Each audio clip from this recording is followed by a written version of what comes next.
Hey everyone, welcome to the Dram Amateur Podcast, your go-to show for everything bourbon, whiskey, rum, tequila, mezcal, and beyond. I'm your host, Jason. Join me as I journey and explore the world of alcoholic spirits. Let's get started.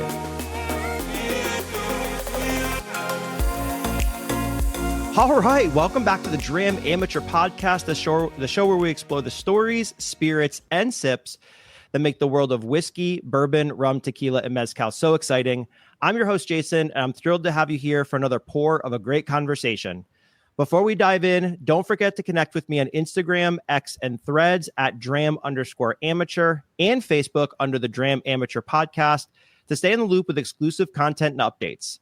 Whether you're a seasoned enthusiast or just starting your journey into the world of fine spirits, this is your spot to sip, learn, and share.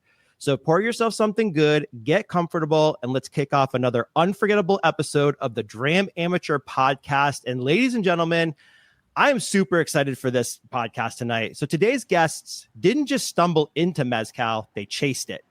They knocked on doors, hiked through the hills of Oaxaca, and poured their time, money, and soul into building something real. David and Richard are the founders of Gabachos Mezcal, a brand born not in a boardroom, but through late nights behind the bar, early morning flights to Mexico, and countless conversations with mezcaleros deep in the heart of agave country. They didn't come from the world of big spirits or celebrity endorsements. They built this brand the hard way, relationship by relationship, bottle by bottle, bar by bar. From the streets of LA to the palenques of Santo Domingo Albarradas, they've been on a mission to bring a handcrafted, small batch mezcal to the world without compromising on quality, culture, or authenticity. So if you've ever wondered what it really takes to build a spirits brand from scratch, this is your episode. Let's raise a glass to the storytellers, the ones that give a damn, and the heart behind Dos Gabachos. David and Richard, welcome to the podcast. Thank you guys for joining. And thanks for having us, Jason. Appreciate it. Thank you. I love that intro, man. Thank you so much. I know, that is good. I know, that's great. I really enjoyed, like, this is such a passion project of mine, and I found like my calling with this podcast after 2 full years of doing this. So like I put the blood, sweat, and tears in because I give a damn, just like you guys give a damn about the mezcal. So no, I really appreciate it. Thanks, guys. That's awesome, man. So I'm going to jump in and start getting started with questions. First of all, I wanted to share that you guys sent me a bottle of the Espadín mezcal, which I have in front of me. And I'm going to pour a pour of it. You also sent me a copita, which I told David was a big deal for me because I had always wanted a copita. I haven't had a chance. I go to Mexico City quite a bit for work, and I just hadn't had a chance to grab one. So when I opened the bottle, I thought like it was a top for it. And I was like, oh, cool. Must be a cool, like, custom top. I open them like, holy shit, it's a copita. My wife's like, what's a copita? I'm like, it's a copita. I have a copita. So it's pretty badass, man. It's the small things, man. So, so you guys sent me a bottle of the Espadín, and it's fantastic. And we'll talk about that a little bit more here in a little bit. But you guys both met in downtown LA. You guys are 2 mixologists from like different coasts, right? What was the spark that brought you guys together to like start Dos Gabachos? Like, how did this whole thing start? David, you want to go ahead? Okay, I mean, yeah. I think that you know, for us, you know, we used to stand behind the bar, and you know, we kind of just dreamed about, you know, wanting to do something more, and, you know, something related to that industry. And, you know, we both felt like we had so much in us that we, you know, wanted to bring to the table. And, we actually have a third partner, Victor, and Victor's from Mexico City. And, Victor used to come into our bar and hang out. He used to drink, Blue Moons, and I used to make him tequila sours. And we just, over the years, we just got to know him. He came in after his soccer games and with his family. And one day he said, I want to take you guys to Mexico City. If you guys ever wanted to join me, you guys should come. And we took him up on that offer, and we went. And it was a life-changing trip, I think, for the both of us. It was just eye-opening. It was a place that we had never been. We both fell in love with the culture, the food, the architecture, and more so the mezcal. And at the time, you know, this is about 9 years ago, coming up on a decade, this, you know, mezcal was here in the States, but it wasn't like how it is now. And, the mezcal that we were tasting in Mexico City, we were like, wow, like, what is this? This is not what we're sipping back in the States. This is amazing. So fast forward, we end that trip, we come back. David and I are sitting in my car after a shift, and he says to me, you know, I have an idea. And I'm like, what? And he goes, what do you think about you, me, and Victor, you know, coming out with our, like, doing our own mezcal? And I was like, I love it. I was like, I love the idea. Where do we start? You know, and we laughed. We were like, no idea. So, you know, from that moment on, we just, you know, we started, you know, just jumping through hoops and Googling how to start a liquor company. And then, you know, started, you know, obviously, you know, taking trips. We started going to Oaxaca and visiting, you know, the motherland, and, you know, just bouncing around to Palenque and asking cab drivers, where do we find mezcal? And it was just, from there, the adventure just started. And it was like this search for the perfect juice, in our opinion, you know? Damn, that's awesome, dude. That takes some balls just to jump in, just feet first like that, and just start trying. You know, I wouldn't even know where to scratch the surface. I don't know. I'd probably go to Google and be like, "Yeah, it seems too hard. I'm done." Absolutely. Yeah, that was kind of like the excitement of it, though, and you know, in a way, right? That was part of the, like, this is exciting because of the unknown, and you know, that definitely made it more like, even more like alluring. You know. No, it's cool. I mean, the culture perspective is a big piece of it too. You know, having gone to Mexico City several times in my life now, you know, first time you go, you're like, oh, wow. But then you start to go more and more, and you start to get yourself immersed in the culture, the food, the architect, everything. I mean, everything, the history and everything. Yeah. I mean, I'll tell you what, it's something that when I talk about tequila or I talk about mezcal, I understand it's a big piece to each of those, right? Any bottle that you're buying has a sense of community, a sense of family, a sense of culture behind that, and a sense of history behind it all as well, right? So to hear you talk about that, it's a big part that I think everybody that purchases a bottle of mezcal needs to understand how important that is to the mezcaleros and to that, and to all of those things we talked about, because it's a big part of what Mexico is, right? So we're drinking a piece of history, a piece of culture. It's really cool. Absolutely. I mean, that's one of our taglines all the time. We always, when we take a sip of it, we're like, it's Oaxaca in a bottle, you know. Yep. It's like, because you taste it. You taste, like, when you've been there, it's just, you can't really explain it unless you've actually been there, you know. And then when you sip it, it's, you know, it teleports you right there. Yeah, and the mezcaleros that we work with, I mean, this is where they live. I mean, these are little small farms. This isn't some like factory that you walk into that's gorgeous with all this stuff. I mean, it's gorgeous. I don't mean it in that way. Like, it's not this big commercialized thing. It's, you're literally going on where somebody lives and on their farm and on their land, and they're making this for you. It's very special. You can't even put it magical. It's magical. Sure. Yeah, I've said, when I first started getting into mezcal, I saw some of the videos like that about how they do these things, and you're right, it's not a huge factory with vats and tanks and, you know, all the the nice stainless steel, you know, all these different things, right? It's very it's their land, it's their homes, right? And they're building it and they're making it in those areas, and it's absolutely, it's the coolest thing. I'm telling everyone, like, this bottle I'm drinking came from this. I'm like, watch this video. I'm like, look at the passion that goes into that. I'm like, it's cool as hell. So yeah. You mentioned Oaxaca, right? And you mentioned, like, trying to find the right mezcal for you guys. Talk to me about the moment or the tasting that, like, when you were traveling around trying to find them, cab to cab, you know, Palenque to Palenque. Like, what were you like? This is it. Like, this is the one. This is our calling. Like, how did you guys know it was right? You want to go, Richard? Or I think, you know, leading into this, David and I had, you know, we had become fans, like true fans of mezcal. Like, we genuinely liked sipping it, which is why originally, you know, we wanted to take Victor up on that trip to Mexico City, and, like, you know, we started to really, like, enjoy it. We had good conversations about it. I mean, that's the beauty about mezcal, is that, you know, it's such a complex spirit. You can talk about it, you know, all the different regions. It's very similar to wine in that sense, you know.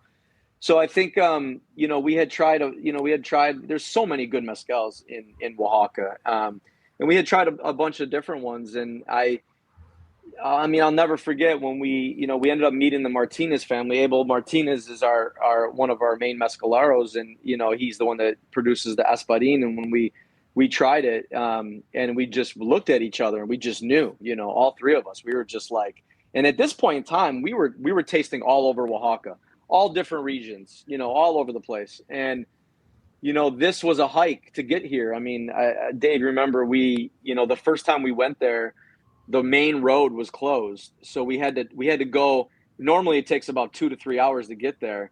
The main road was closed. So it took us on this like 10-hour drive, through the mountains, through all these villages that, in like this 1987 Toyota Corolla with like no air conditioning, and we're all sitting in the back sipping mezcal as you're going going like 10 miles an hour over like, the most uneven road there is, But then once we got there, it was in Santo Domingo Albarradas, and it's kind of, it's a subtropical microclimate. It's up in the mountains. It's very misty. And when we tried this, we looked at each other and we were just like, wow, this is phenomenal. Like, this is just really good juice. And I think we just knew at that time, Yeah. For an espadín, we just love the balance of it. As far as like the specific mezcal itself, we just love how it's so balanced, and we really feel like it hits like what a mezcal should. It kind of has a little bit of that sweetness, a little bit of that spiciness or smokiness, that minerality, those earth tones. And then also just Abel himself, his family, his wife, Rosa, they're like the most amazing people. And Santo Domingo Albarradas, like we're up in the mountains, not taking away anything from any other region in Oaxaca, because there are other mountainous areas, but it's just gorgeous up there, man. And I think it's just from the taste to the family, to the mountains, just the whole thing. It was just, we just knew like this is it right here, That's cool. And it was mutual, we really over time, we've hit it off with Abel. There's a mutual respect, and it's really like I feel like this is like, it's a very family oriented type of business that we're in. Yeah. That's cool. He's really good at what he does. He's really, he's an amazing mezcalero. He really knows what he's doing. And, he teaches us as we're there, and it's not just like, here you go, sip it, let me know what you think. If you want to do business, we do business. It's not like that. Like he walked us through the process. We worked in his fields with him. We went through everything, and just the manual labor is insane. And if people knew what went into this just to produce this cup of mezcal for you, it's amazing. No, that is awesome. What generation mezcaleros is he? Do you know? Abel is 4th generation mezcalero. That's cool. Yeah. His father was a mezcalero, who his father, we also get to spend time with when we're there. Yeah. That's really cool. No, it's awesome. When you guys, let's talk a little bit more about the heritage and the tradition, right? So in your Mezcal 101, you mentioned it's not spirit. Mezcal is just not spirit. It's a heritage and tradition. How are you guys honoring that culture of Mezcal and that heritage and tradition, and doing that not only from the launch, but throughout the growth of your brand as well? Yeah, I think a couple of ways. One is the Mezcal itself. We're staying true to the tradition of how it should be made, or how it's made, like doing things the right way. And what I mean by that is mezcal is a small batch. We're cooking it and we're roasting it in the underground pits. We're using copper distillation. We're using wild fermentation practices. All the technique and the practices that are going into making our mezcal, we're doing it the right way. So, you'd be surprised how many brands aren't. Again, that could be another topic. That could be opinions on whether that means it's right or it's wrong. But from what we've learned and from what we've been taught, how we're doing it is honoring the tradition of mezcal, of the culture of our mezcaleros, and just the history in general. Two would be, like we try to shine a light on our mezcaleros. Abel, Rodrigo, who's another producer we work with, Eugenio. These are all producers that we work with. Abel is our main producer, because the espadín is is our main product.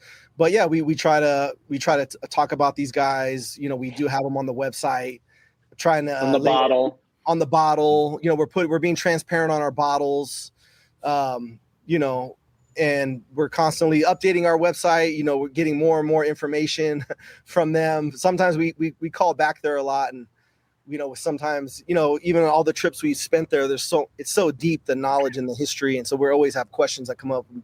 We call them up and try to get more information. I mean, we're students of the game. I mean, still, I mean, we're not like we don't act like we, you know everything. I mean, we're still, you know, we go out there and, you know, there's always something new we come home with that we take from it, and, you know, learning about the culture and the process and everything like that. So it's, you know, we nerd out on it. You know, we love it.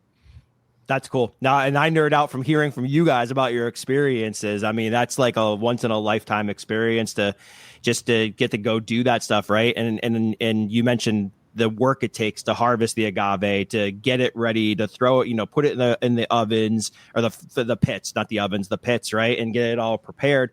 It's a lot of work. And I don't think people realize how much work it is. So I encourage everybody listening, if you haven't seen a video of how this stuff is harvested, broken down, put in a pit, you know, roasted, go watch videos and see how all of this is done, because it is wild the amount of effort it takes, and you'll have a new appreciation for it for sure. Yeah. And what you can't tell from a video is how heavy an agave. That's what I heard. Dude, it's insane. That's what makes everything that much more labor intensive, is because they are so heavy. I'm talking, they could be hundreds of pounds. Wow. Yeah. So you got three or four guys. We worked out there. They put us to work. There's 3 or 4 of us on the side of a mountain, and we're trying to get a piña into a wheelbarrow and take it down the hill. I mean, it's no joke. It's no joke. And it's hot as hell outside. And there's it's hot, it's heavy, you know, we're drinking beers all day while we're doing it with these guys. Beer is water, you know, not just beer. Yeah. The beer is water to them. It's crazy. The piñas are very heavy, and that's what makes it 10 times laborious, in my opinion. Yeah, it definitely gives you a new level of respect for everything, you know, just the whole, I mean, it's, you know, and we wanted to do that. We wanted to be involved. You know, when we first were out there, they were like, oh, we'll do it. We were like, no, like we want to do all of it. You know, we want to chop the agaves. We want to pick them up. We want to wheel it down. We want to put them in the truck. We want to put it in the pit. You know, we want to do the whole process. You know, we want to, you know, learn and like know, so that we can take this knowledge and bring it back. And, you know, it's mezcal. I think it's all about education with people. You know, here in the States, you talk about it, and, you know, I still have friends that reach out to me and like, oh, how's your smoky tequila? How's your tequila? And it's, you know, and they don't mean anything by it. You know, Understood. They're being genuine, you know, but it's like, okay, you got a couple minutes. Let me talk to you about this, because it's not tequila, you know, it's mezcal. Tequila is a mezcal, and like, this is the different varietals, and this is what's coming from the species, and this and that, you know, so. And it's cool to educate people, and they have them, you know, kind of, their eyes open up in front of you, and they're like, oh, I didn't know that. And we love that, because that's how it was for us, you know, the way we learned about it. And we were like, it's what made us so attracted to it. And, you know, like I said, it's a very complex spirit, and the process is like no other. And teaching it is, I mean, we love it. I love to teach. I mean, people don't really know like the varietals that mezcal has, and like, I mean, we can go deep down the rabbit hole with that. So that's a lot of fun. And still, you'll tell somebody 2-3 times, and they'll still say, "Hey, did you try David and Richard's tequila?" You know. So it's a long journey of education, but I think that's what kind of makes it fun too. We do a lot of staff education at, like, you know, restaurants, bars, hotels that we get it into.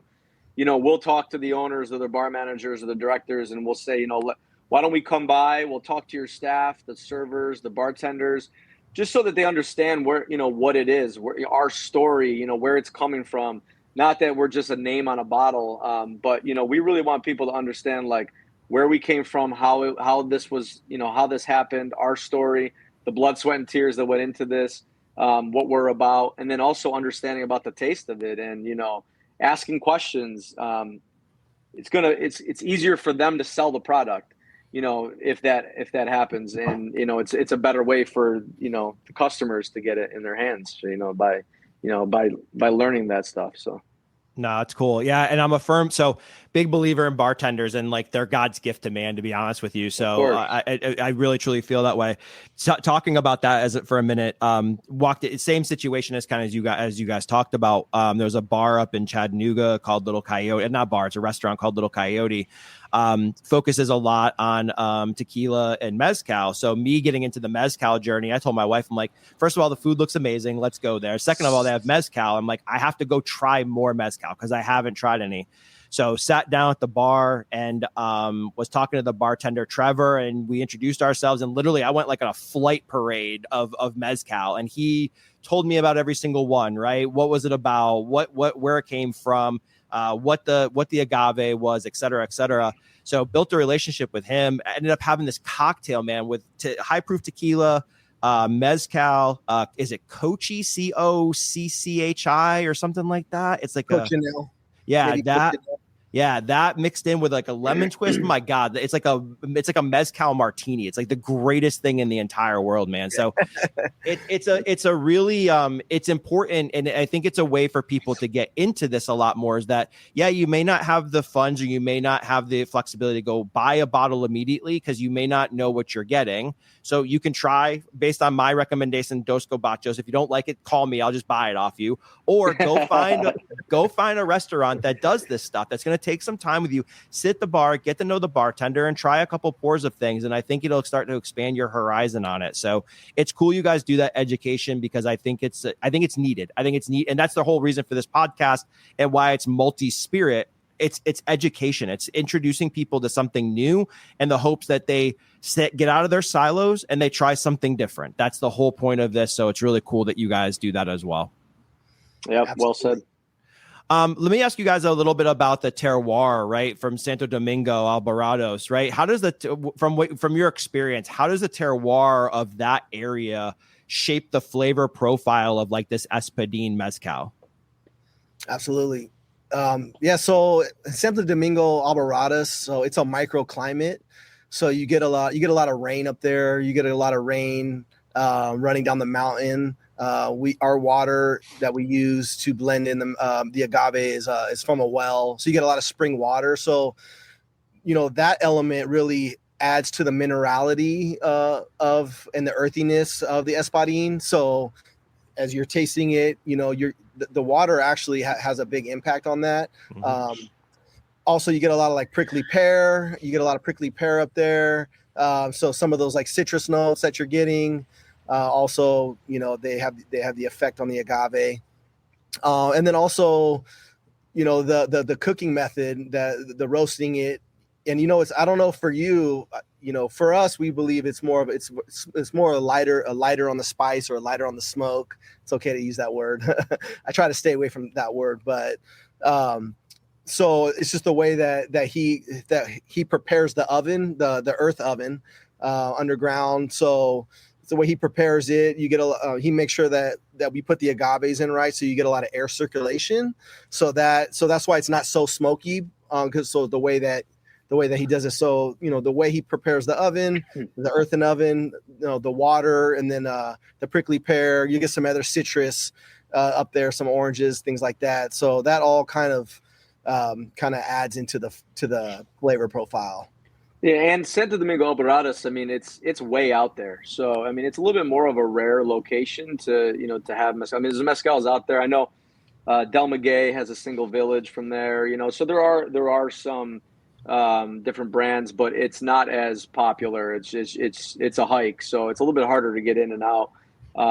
But yeah, I mean, the terroir is, like David said, and like what you're talking about. I mean, I love thinking about that because I'm a big fan of wine as well. And I just was up in Napa Valley not too long ago, and you're just learning about that. And when they're talking about it, I'm the whole time I'm thinking about mezcal and how the similarities between the two, about everything that David just said, but then also just the location of it. I mean, you could take the same plant, it could, grow, 120 miles away in a different climate, and it could come out tasting totally different. So, Also the years too. You never know what happens, how the soil changes, or just the differences year to year. So we're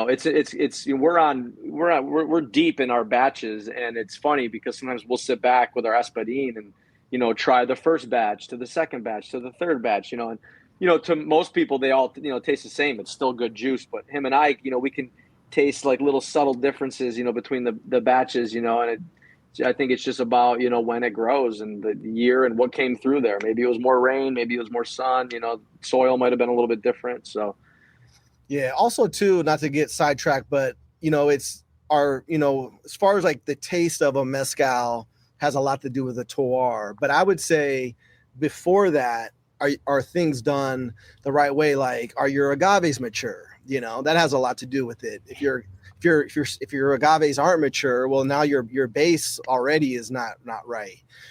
How are you distilling it? Are you using industrial methods or not? Things like that. So this is a whole nother conversation, but you would hope before you can even get to the terroir that what are your methods like? Because if you're industrializing it, or if you're mass producing it and it's harsh, now we're not even talking about what did the terroir do. It's just the method that it was created was just already flawed, So there's a lot that goes into that, the full beginning of that process. The terroir is just a piece of it, but there's a lot of things that feed even into that impact the quality of what you're drinking and the flavor of what you're drinking as well. So that's obviously, that's a very key piece that people have to understand with it. It's not just it's not just the soil or how much it rained that year or how much sun it got, right? It's the age of it, the quality of it, how it was done from the very beginning. So no, that's a really good point. Yeah, for sure. Let me talk about, so I have a bottle of espadín, but I know you guys have a rosé one, and you guys have other ones too. Tell me about some of your other offerings and showcase some of those really quick for me. Absolutely. You want to?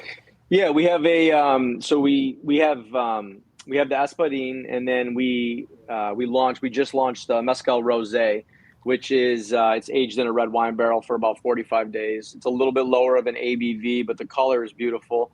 And I'm actually looking at a bottle of it right now. Dave, you keep talking. I'll grab it. I'll bring it over here. So the rose is the espadín, aged in the red wine barrels, about 45 to 60 days.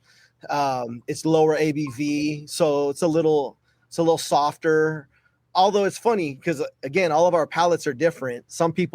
I've heard people say that they thought the bottle you had, the black bottle, was a little bit softer, so that just shows like different palates, different strokes for different folks. But yeah, this was shown to us in Oaxaca, so this isn't like one of our like, man, let's try to, because we're really traditionalists, and traditional mezcal is not aged in barrels at this point. That's why you don't see a reposado or an anejo in our lineup.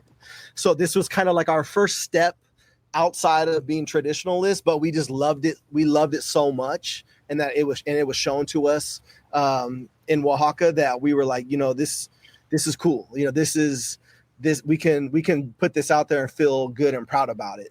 Yeah. That's cool. Now, cool. And there's also, so just to be full, there's also, it's in the barrels, and then there's also a little bit of cochineal that's added to it. So cochineal it comes from a cactus plant in Oaxaca. It's an insect. So it's a natural resource. They're actually very proud of it in Oaxaca. So it helps kind of perfect the color of the rose. We kind of went back and forth on this, but we feel really good about it because it is a natural resource. It's not a chemical, and it's okay. It comes right from the farm. So that's cool. Very cool. Let me ask you guys about your hustle. So I when I talked to David and connected with him before, I was going to tell you just real quick. Sorry, I didn't mean to cut you off. Just we also, because you asked about, we have a tobala. Oh yeah. Tell me about those. Yes, absolutely. Let's go for it. Yeah, no, we have a tobala and a tepestate. That's from a different producer, a different mezcalero. His name's Eugenio, and that's from a different region in Ijutla. And then we also have a pechuga and a quiche. That's also from a different mezcalero, Rodrigo, from San Baltazar. So these mezcals are, I would say, a little bit more. I don't want to say they're better than Espadín because honestly, Espadín is an amazing mezcal. It's so balanced, but they're wild. Other than the Pachuga, these are wild plants. They take double the years to grow, about 15 years.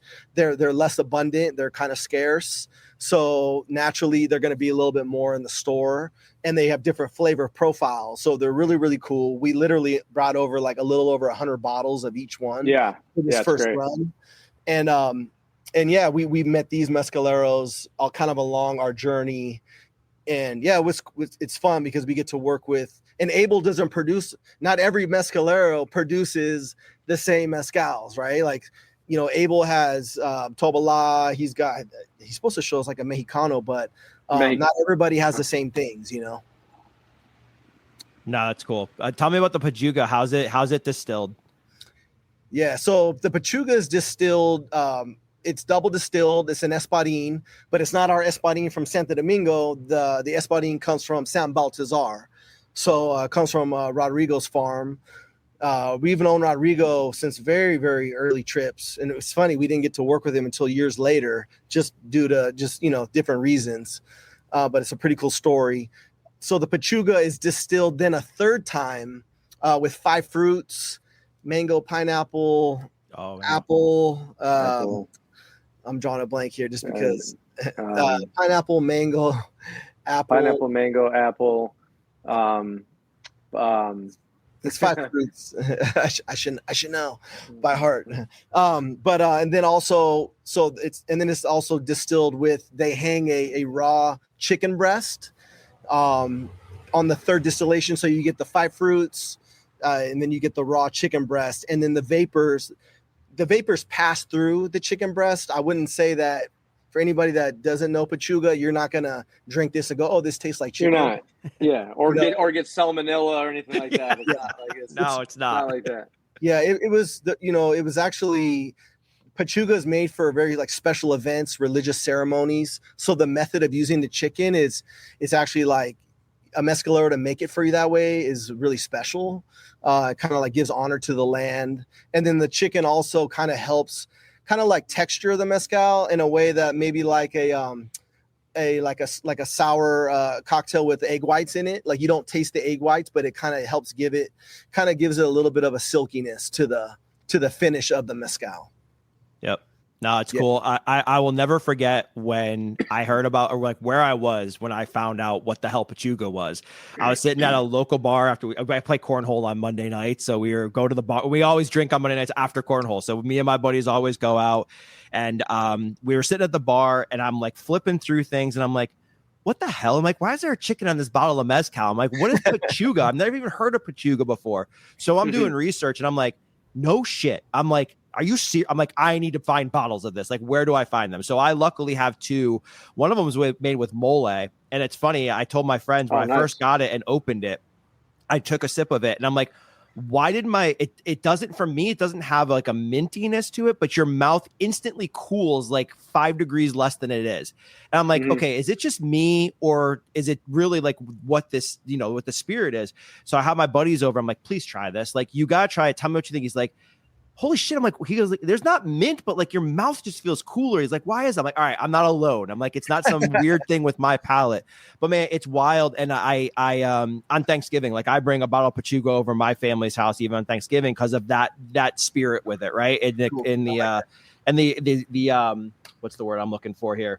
Like the special occasions, those kind of things. So it's definitely something that I think is really cool. And I search out, right? Like every single time I find a bottle of Pachuga, I'm like, let me look at it. Tell me about it. Like, cause it's really cool. I think everything that goes into distilling that and making it and producing it. So that's pretty badass for sure. Absolutely. Banana and orange. Those were the last 2 that I missed. And see, I've never seen one with mango, pineapple, apple, banana, and orange, man. That's pretty cool. I'm going to have to definitely snag a bottle from you guys on that one. Cause that's badass. Usually we've seen some wild, sorry, go ahead, Dave.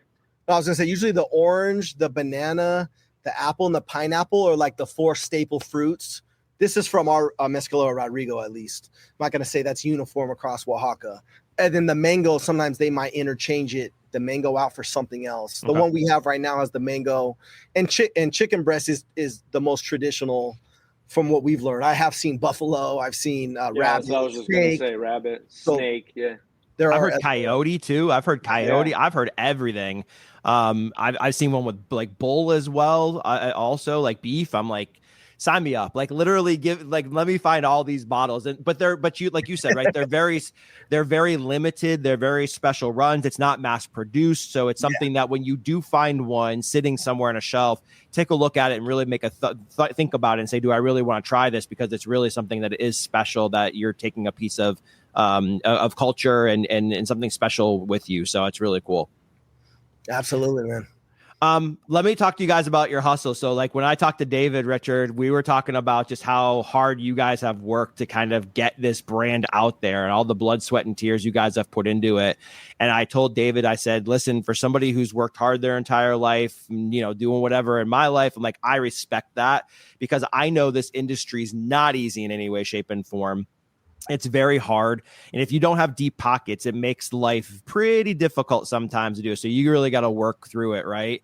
So like, how do you, I guess, talk to me about like your biggest obstacle, or just tell me about some of the story. Right? I have a couple of questions specifically, but what's your biggest obstacle you've ever faced with like getting out there into bars, getting out there to Total Wine, distributing across the US? Like, talk to me about some of that, because I think it's special, and that I think it's special what you guys have done, but I also think people need to hear and understand what goes behind this. It's not just something you just be like, hey, you want 10 bottles? Cool, send it to you. Like, it's not like that. There's a lot that goes into it. Yeah, I think, distribution was tough for us. Still is, because we're self-distributed in California. So, you come across, different establishments that, they want everything on one sheet, everything they put in, side, paperwork that they have to do. It's kind of a headache for them. So, you have to really sell them on that. But I think people maybe immediately think of us like, okay, hey, here's these two white guys who, just basically, probably you trust fund, go over there, buy some mezcal. This is what they do. And that's it. And it couldn't be more than the opposite. I mean, David and I, both come from really hardworking families. We've put all of our own money into this, and, all three of us. And, we have worked really hard into it, and, trying to, really bring the best mezcal over here, and, really trying to show people that, we know what we're talking about, educating them, and, and everything like that. But I think, for us, I think, the distribution's tough. I mean, money, is, it's hard. I mean, I'm not going to sugarcoat it. I mean, it's, everything we make, we put back into the business, and, we're not taking a payday. I mean, we have other side jobs that we do to, put food on the table. So it's that part is definitely, the hardest. It's not like we're out there making millions of dollars. It's going to be furthest from the truth.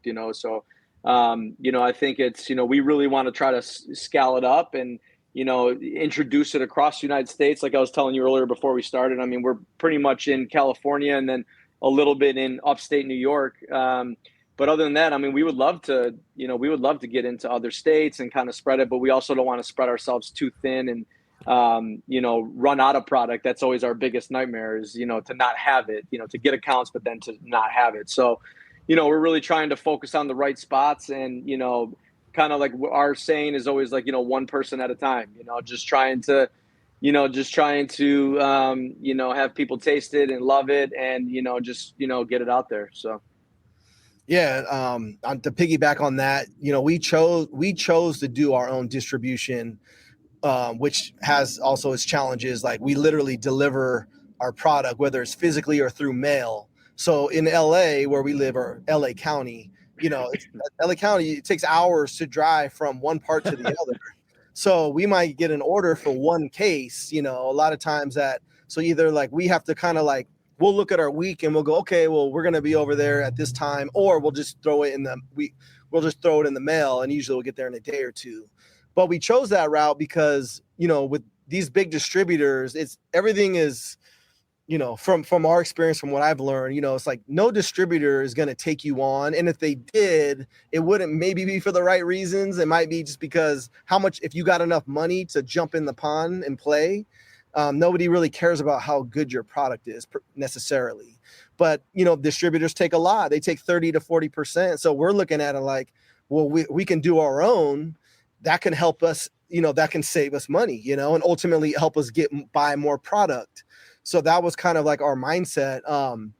Is the goal to get to a bigger distributor or distributors at some point? Yeah, sure it is, but we kind of felt like if we don't start this way, like we don't have a chance at all. And that also goes into, we do our own importing. We do our own import into California, distribution in California. We're actually getting our own export out of Mexico. We've worked really hard to kind of streamline our business within our business, because we're competing against brands, the Diageos of the world, the Southern Wine and Spirit distributors. These are millions and billion-dollar companies that we go into these restaurants and they're selling this stuff for like really, really cheap. And we're like, damn, they're selling it for how much it costs us to buy it, So we're trying to make everything so in-house so we can compete with these brands, and we're doing a good job of that. And we can go in and go, hey, you know what, because some of these restaurants, not everybody cares about the quality. Mm-hmm. Some of these restaurants, they're barely surviving. So especially if they're putting it in cocktails, especially they're putting it in cocktails. So they're just looking at the price. So again, that's for us to decide if that's worth it for us or how low we want to go on our price or not. But a lot of the things that we've done is so we could compete and just even have a chance, or else, I don't even know if we would be sitting here right now, Yep. Yeah. And I want people to realize that, right? Because everybody thinks it's the same game for every single brand that's out there. Every bottle you see on the shelf, you think it gets there the same way. And it's not the case a lot of the times, right? So not only do you guys give a shit about, where it comes from, the people you get it from, the community, the culture, the history behind it, you also care about your brand, because you're literally distributing by hand in California, right? You're finding other avenues to get it in New York, but you don't have these big distributors behind you to help you with all this, picking up pallets of it at a time, bringing it to a warehouse, waiting for those orders to come in, and then shipping it to local stores. You guys are putting in like the grunt work, the boots on the ground, all that kind of stuff, whatever cool phrases you can say. Yeah. I mean, it's badass, right? And that's crazy respectful that you can come up with a product like this in a cool packaging, to be honest with you guys too, right? Like, it's cool that you guys can do that and do it as like how you guys are doing it, right? Like, so I want people to realize it's not like you're, like you said, you're not like Diageo, just being deep pockets, sending all this mass product out. And then it's easy for you guys, right? You're not sitting back collecting a paycheck every single day, throwing hundreds up in the air, smoking them and things like that. There's work that goes into it. Oh yeah, absolutely. Sometimes it's frustrating for us because, like Richard said, we do have other things to do to make money that we have to do to survive, right? Like anybody else. And sometimes it's frustrating because we know we do have a great product. And sometimes certain months we get out more than other months to try to like expand, let's say. And sometimes it's frustrating for us because we don't get out maybe as much as we would like at times, but that's just the reality of the business, for us. Yeah. No, that makes sense. Go back to like your early days, right? So like, think about when you first started this. What was it really like you walk into your first bar, you walk into your first like account, right? And like, hey, I got this bottle. You got to try it. Like, put it on your shelf. Like, what was that?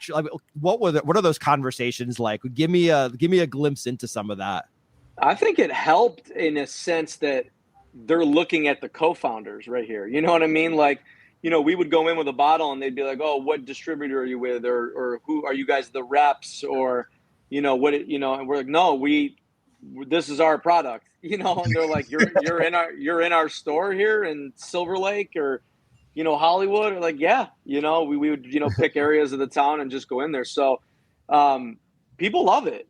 People love that, I'd say, 7 out of 10 people, when you do that, they respect the grind, and like, they really, I feel like we've gotten into restaurants and bars, solely based on that. I mean, obviously the taste, everything like that, but I think people give us a shot. They open the door for us because they recognize the hustle.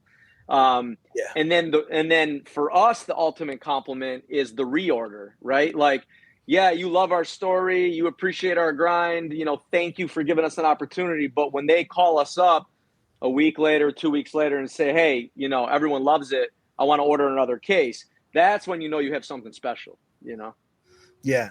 And we also, you know, it didn't hurt that we bartended together for 10 years in downtown LA. So when we started, you know, getting our product out there, you know, we know some people in the industry that kind of, you know, gave us a shot.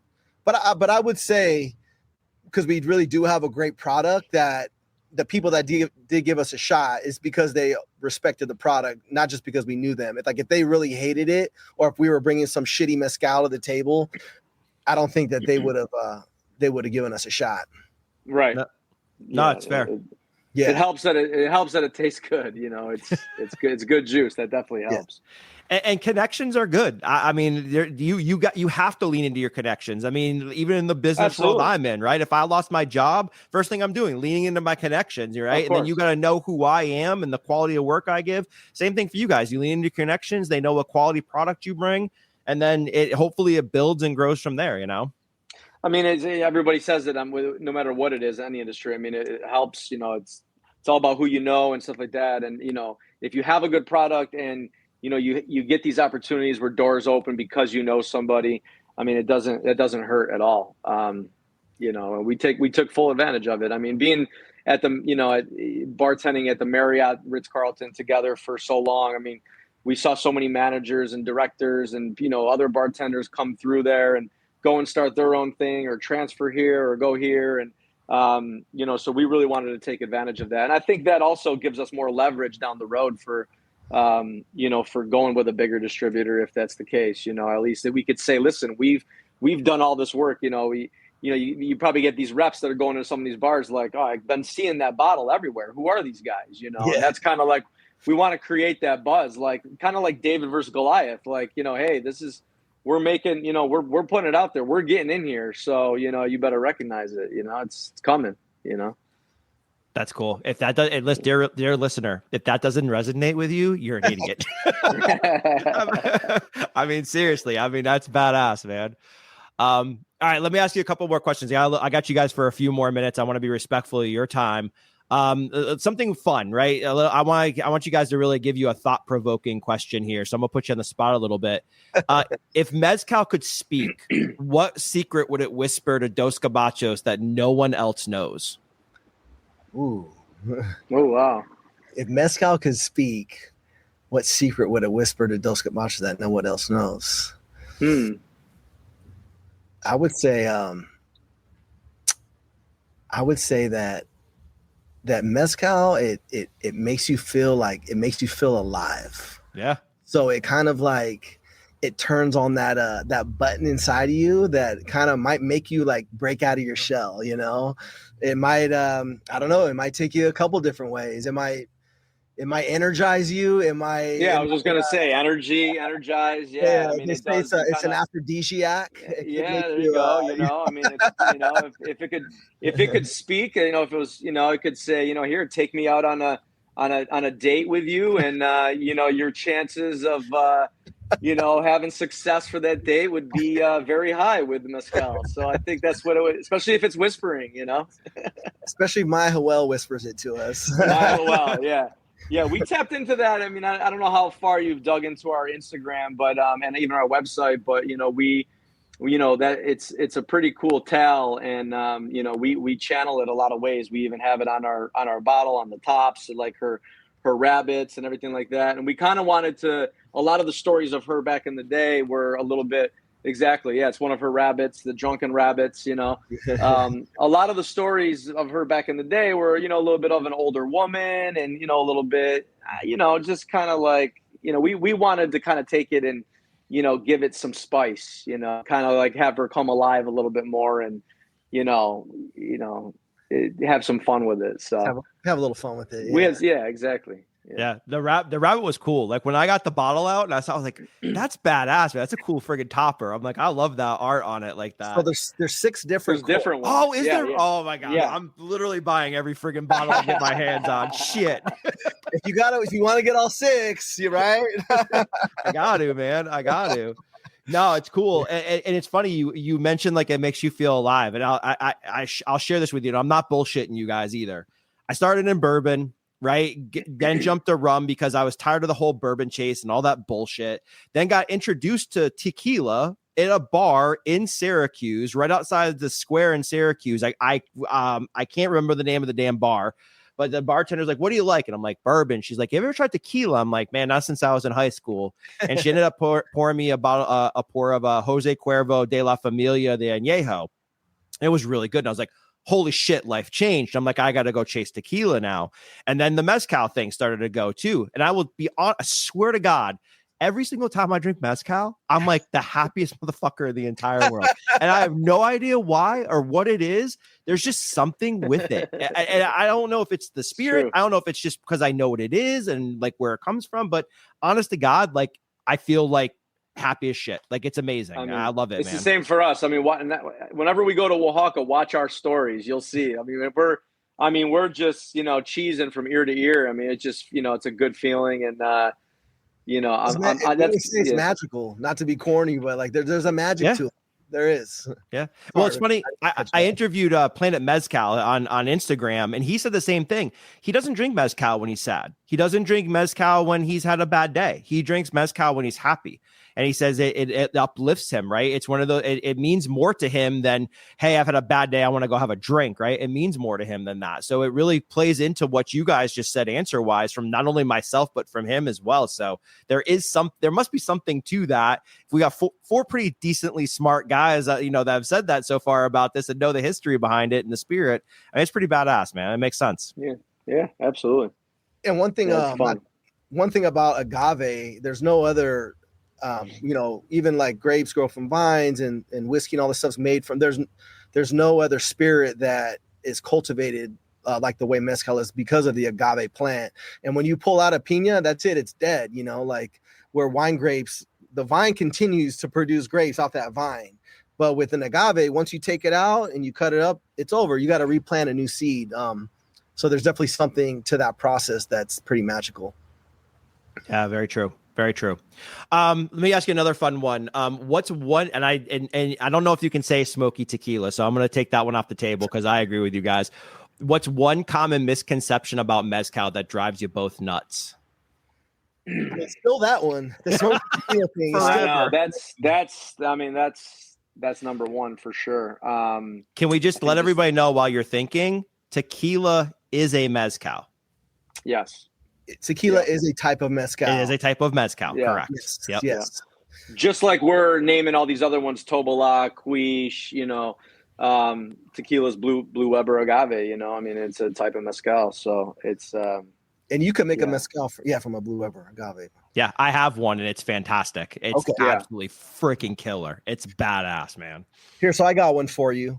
So smoke is not a flavor. So smoke is a byproduct of the process. So think of it like a good Richard can appreciate this, a good Italian pasta sauce. When you think of Italian pasta sauce, you don't think salt. Salt is in it. It's a part of what makes it good, right? But there's so much. Same thing with mezcal and smoke. So a good mezcal, kind of like what you're drinking there in that bottle, Jason, you should get some sweet elements because the agave is sweet, not because there's added sugar cane or other bullshit. You should get some minerality. I'm just speaking in general too, right? So let's talk about espadín. Like our espadín, you're going to get some minerality. You're going to get some earth tones. You're going to get some nice sweetness.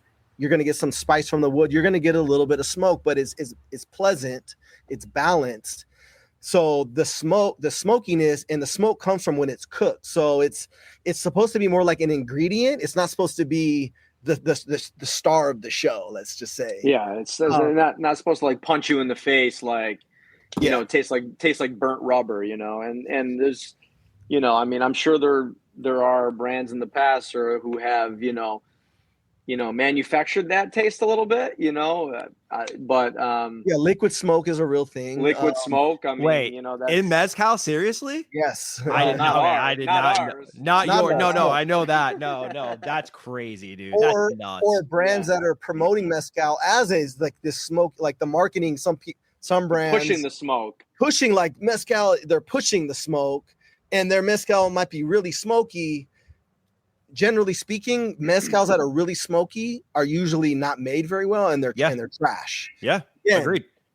Generally, I don't know. Like even from the beginning, when I started drinking mezcal, like and maybe I'm alone on this. I mean, I know David and I have talked about this, but like it never was like, it was never like, I love this because it's smoky. It was never about that. It was more about like, okay, the smoke factor is there, but I get more like earth and like, just minerality and, dirt and soil and like just organic, just beautifulness. You know what I mean? Like that's what I always tasted. And like the smoke was just a component there that just was a part of it. So I think like, yeah, I think that, even though people come out and say smoky tequila, but then also say, oh, I don't like mezcal. And we're like, why? And they're like, it's too smoky, and like that frustrates us because we know, we just, we know how it is, how it was made. And, especially ours, where it's not like, smoke forward, there's so many other, components to it that, that I feel like people are missing out on if they don't give it a shot, Big time. And on top of that, just generally speaking, I would say a lot of the, let's say you've never had mezcal before and you go to a bar, there's a good chance you're going to get one of the usual suspects. And I'm not going to say names, but a lot of the usual suspects, they're not the greatest mezcals. A lot of them are commercialized. So, and a lot of them are very smoky or harsh. So if that's what you're getting, that's what you think mezcal is. And it's really the farthest thing from the truth. Yep. And that's why I struggled to get into it so much, because I can't tell you the number of liquor stores I would go in and, they'd say, oh, you want to try this mezcal? I'm like, sure. And then I try it. And it's just like literally like you're chewing on like a brick of wood that's smoking in front of you. And I'm like, this can't be what this spirit is if it's so popular and it's growing in popularity. Yeah. But then, like you said, right, there's a local restaurant in my town and they opened up and I'm like, hey, cool. I forget where they're from in Mexico. My gosh, I'm so sorry. But they were like, I'm like, oh, cool. You guys got different mezcals I haven't tried before. Let's bring them out. Let's start pouring it out in peace. Let me try them. Same thing, dude. I'm like, it's all smoke. I'm like, where's the substance behind all of that, right? And you mentioned like the earth note, dude. That earth like minerality note is like one of the coolest freaking notes that I love because it's like you're pulling it right out of the damn ground, and you're like, I mean, that means something, So it's pretty cool that you guys have that and you guys believe in that. Yeah, and David and I mean, we're fans of mezcal. We're not, we don't go to restaurants, like even if they have our stuff and be like, only, just pour us the dos gabachos, that's it. I mean, we love trying other mezcals. Yep. I mean, when we first started coming up through, like one of our things between us two, like for each other's birthday, we would buy each other a new bottle of mezcal, just a random one, here, and then we would drink it together, and it's just like, let's try this and see what it is, because you kind of want to see what like the different regions taste like, and you want to see what these different brands are doing, and what type of agave is it, and it's and I think the mezcal industry, I mean, it's all about, I mean, there's obviously competition there, but it's also friendly competition. We all want to see each other do good. We want mezcal to come to the next level. It's not about holding each other down and us going to the top. Like we want people in general, like when we hear people speaking and they say, they're telling a story and we hear them, eavesdropping, they say, oh, I love mezcal. That's what we want. We want people to talk about it. We want the conversations to happen, no matter what brand it is, because that's only going to be better for us, and it's going to, be better for everybody as far as, getting it to that next level, kind of like the tequila 10 years ago. I mean, like what you were saying, Jason, when you first tried it, I mean, I remember back in the day when tequila was, it was shots of Jose Cuervo, it was a yellow, it was gross, and then it evolved, and then you had Patron, and it was Lil Jon doing shots and everything like that. And then it, started getting into some of these nicer tequilas where you could actually sip it, and it took time to get there, but it was a straight shot to the, and there's a lot of people changing the game with that. And, we kind of want to do the same thing, No, that's cool. That's cool. Yeah. And I mean, my goal with this bottle is I'm already sending out samples this weekend to people, 2 of them in the rum game, or no, 2 of them in the bourbon game, and another one in tequila that wants to get into mezcal. And with my collection I have, I'm like, I think about with this, when I send people samples, I think about it, I'm like, what's the diversity look like, right? What can I send them that's got these notes here and these notes here and these notes here? So they really get like a true understanding of the different brands, the different varieties, etc. this is going to be one of those bottles that I send, because a lot of the bottles I have, like I said, are like $100 to $150, and that's not everybody's price point. And I want to send them something that I know I can believe in now since having it. And I'm like, you got to freaking try this. You may struggle to find it locally, find it online, right? But like, you got to try it. You got to understand what it's about, because it's fantastic. It's great stuff. So my goal with having this now is the same thing as I was brought into this whole community and culture as well. You share, you give samples, introduce people to new things. So that's where a lot of this bottle is going to end up going to, is samples to other people to introduce it to you, to them, and what you guys are doing. One thing really quick. Yeah, no, we appreciate that. And we, like what you just kind of piggyback on what you just said. I mean, it's all about introduction, right? And not everybody, let's be real. Not everybody's sipping it straight like we are. I mean, a lot of mezcals, a lot of ours are higher ABVs. They have a little bit more punch to it. And there's a lot of people out there that don't like that. So like this espadín, like David was saying earlier, we wanted something more well-balanced where the mezcal enthusiast can sip it neat and really enjoy it and taste the flavor. But then one thing we haven't really touched on a lot, it's also amazing in cocktails. And, right now the cocktail game, I dare you to go to any restaurant or bar, throughout any city, Atlanta, LA, New York, and look at their cocktail menu and find a cocktail menu that doesn't have a mezcal cocktail on there. It stands up really well in cocktails. It's really amazing. The mixing with the different flavors and stuff like that. But it's also a great way to introduce people to mezcal. And, like my mom, for example, when I first had her try it, I mean, when she took a sip of it straight, she's not a big drinker. She was like, oh my God, it burns. It's like, I know. But then I made a great margarita, with it in it for her, and she loved it. Now that's all she drinks. She goes out and she gets, like a mezcal margarita, and she's addicted to it. She loves it, So I think it's all about how you're introduced to it. We understand that, it is a higher ABV than like your typical tequilas that are 80 proof or, something like that. But, for someone like ours, we never want people to be scared away by the 90. Like usually when we do tastings and stuff like that, we won't even tell people until after they have a sip. And then we'll tell people. We'll be like, oh, by the way, that's 90 proof right there. And they're like, wow, it's so smooth, you can't even tell. And that's really what we want to bring to the table. But I just wanted to point that out, that a good way to introduce it, is not always just, by sipping it. But, it is great to get the true flavor of it that way. But then, you can do so much with it as far as a cocktail. I mean, you could put it in a mezcal mule. You can mix it with different tropical juices. You can do, old fashions and Negronis, which is one of my favorites right now. Espresso martinis is the one that's slept on. I know a lot of people are doing it with tequila now, but try it with mezcal. I'm telling you, like when we go to the Martinez family, when they go to their palenque, the abuela, she'll come, make us food. And in the morning, sometimes it'll be like coffee with some chocolate, and we put a shot of mezcal in there. And we were like, wow, like what if we shake this up with a little bit of cream and maybe a little chili powder on top or some cayenne to give it a little zing, it's just, you can have some fun with it. And it's a mezcal espresso martini is phenomenal. It's really good. So just some ideas, some thoughts, we like to try to get creative with different cocktails, and, we'll post some sometimes and, just try to, think outside the box and, kind of go seasonal with it too. So that's cool. Also too, Jason, you mentioned earlier, like you haven't found a mezcal you liked under $100.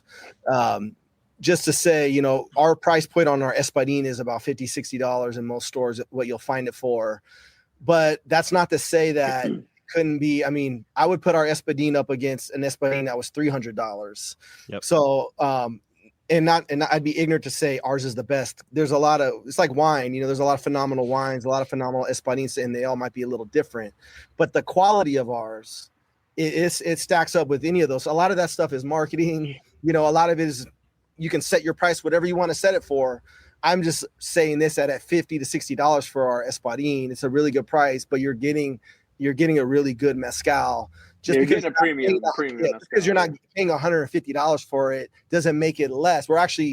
It's a good price so we want people to drink it. We want people to try it, Yep. Especially when you're not a famous brand. It's, even to get somebody to spend $50 on a bottle is a challenge, let alone 70, 80, over 100. Yep. No, agreed. And if I said something wrong, I apologize, but no, that thing is fantastic. I mean, the quality in that bottle is freaking unbelievable. Honest to God, guys. Like, I'm not bullshitting you and anybody I'm listening to. Like, I was floored when I tried this.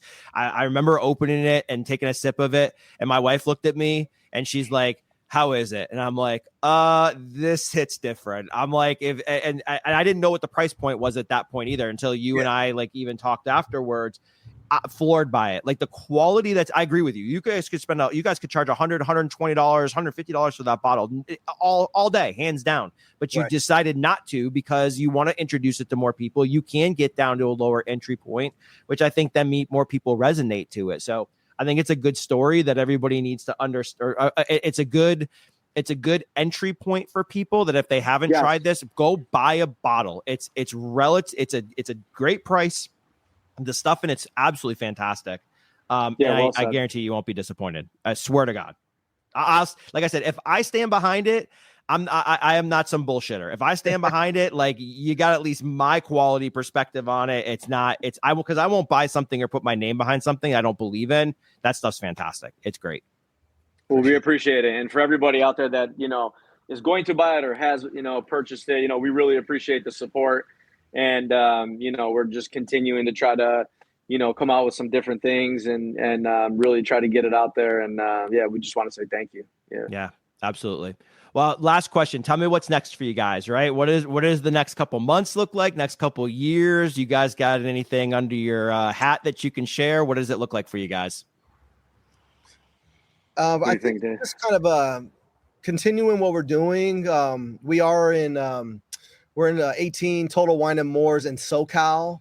So kind of maintaining that relationship has its challenges. So, getting it into more restaurants between, New York and California. Just, maybe at some point introducing another expression or two, but we're pretty happy with the 6 that we have right now.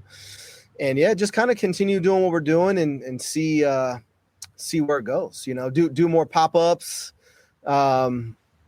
hopefully get on some more podcasts, to spread the word, just trying to get it out there, obviously, like I said earlier, not trying to spread ourselves too thin, but we would love to tap into some newer markets, that are close by. And, like I said, Syracuse was important to me for me being there. That was huge for me just to, get it in the place I grew up. But then also I just stand by it. It's such a good product, and really trying to educate people and, have them, kind of see this new spirit that wasn't really around there and, just fall in love with it like I did. It's doing well there. But I mean, other little areas like that, I mean, it'd be great to tap into some of those markets and just keep growing the business, just keep spreading the news and growing the product and, having it get out there. So and continue teaching. We, like Richard said earlier, we're still students of the game. Like, we've learned a lot, but a lot more to learn. So we just we try to go back as much as we can to Oaxaca to spend time with our mezcaleros, keep learning. We get our hands dirty and just so both sides, learning and then pushing it out here. That's cool. That's very cool.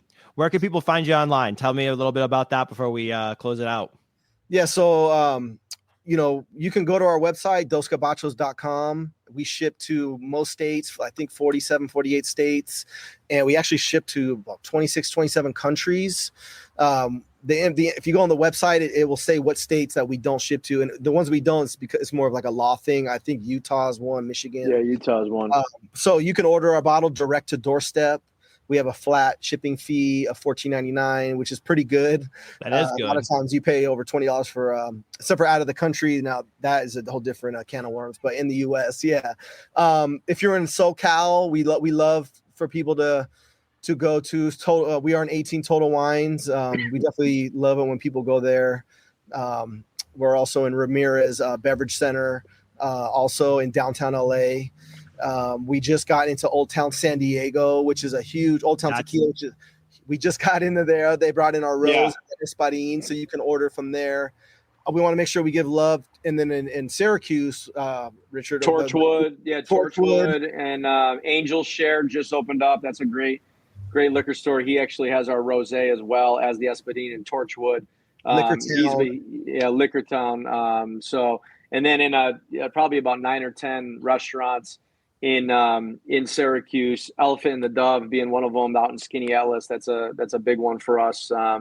So, and then a lot of other, spots there. So hopefully growing the East Coast and New York, kind of, spreading from the center out. But yeah, I mean, it's Barrymore's. We just got into Barrymore's. Barrymore's out in Saratoga. Yeah. So what was the restaurant you mentioned in Syracuse that you said, like, where do I got to go eat? When I go, yeah. Where do I got to eat, and where do I got to drink Dos Gabachos? Yeah. So Elephant and the Dove. Okay. It's in Skinny Atlas, which is a beautiful setting. It's a lake town, one of the Finger Lakes, absolutely gorgeous. It's about a 30-minute drive from Syracuse, which is totally worth it. But they do some great cocktails there. The food is phenomenal.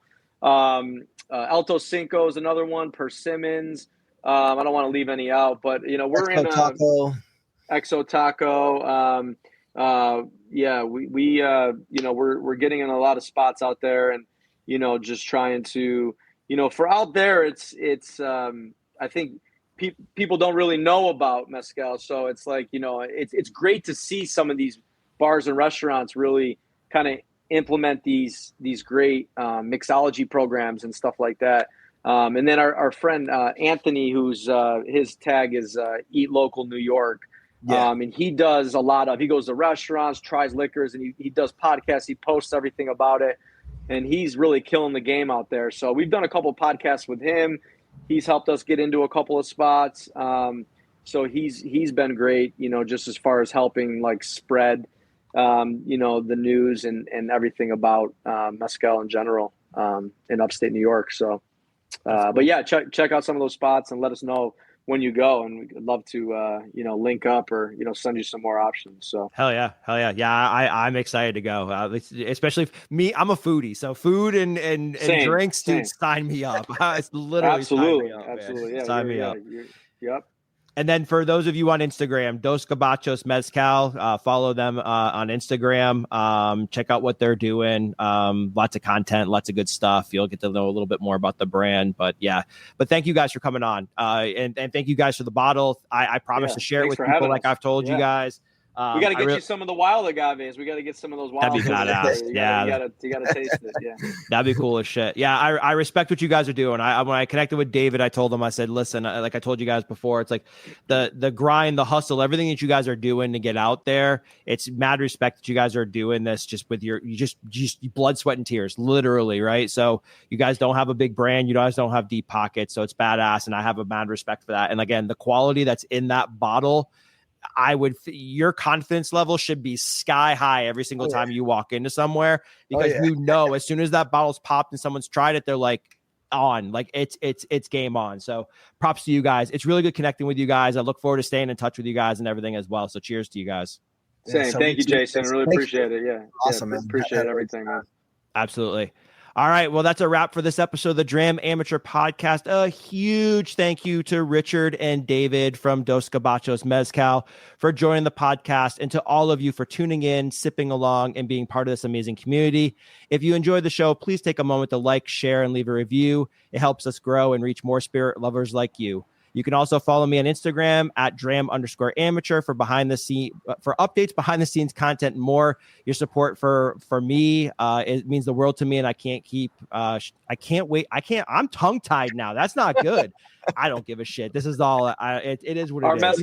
Our mezcal will do that. It'll do that. Yeah. I can't wait to keep sharing this journey with you guys. So until next time, remember, life's too short for bad pours, so make every dram count. Cheers. Thank you for tuning into the Dram Amateur Podcast. I hope you enjoyed our deep dive into the world of spirits. Don't forget to subscribe and leave a review. I certainly appreciate all the feedback and support. Stay tuned for more exciting episodes as we continue our exploration of bourbon, whiskey, rum, tequila, mezcal, and beyond. Cheers, and until next time, keep savoring every sip.